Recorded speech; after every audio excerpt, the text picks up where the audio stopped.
अशी येलो कलरची कुर्ती आणली आहे। तर खूप सुंदर क्वालिटी आहे, त्याच्यावरती एम्ब्रॉयडरी पण केलेली आहे। तुम्ही बघा,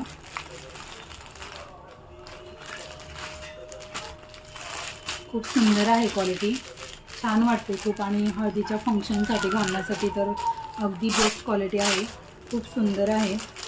मटेरियल पण त्याचं अगदी छान आहे, खूप छान वाटते। बघा, बघू शकता तुम्ही, खूप सुंदर आहे कुर्ती आणि लुक त्याचा खूप सुंदर दिसणार आहे। हे बघा, खूप छान आहे। एल साईजची घेतली आहे मी, क्वालिटी अगदी बेस्ट आहे आणि ट्रान्सपरंट पण नाही, बघू शकता तुम्ही, ट्रान्सपरंट पण नाही आहे बिलकुल पण। फंक्शनला पण हळदीच्या फंक्शनसाठी एकदम बेस्ट आहे। तुम्ही ऑफिस वेअर, डेली वेअरसाठी पण यूज करू शकता, छोट्या मोठ्या फंक्शनला घालण्यासाठी पण अगदी बेस्ट आहे। हाताला पण इथं त्याला एम्ब्रॉयडरी आहे बघा, खूप सुंदर आहे क्वालिटी। तर नक्की परचेस करा आणि परचेस करण्यासाठी नक्की मला मेसेज करा, खूप सुंदर आहे। थँक्यू।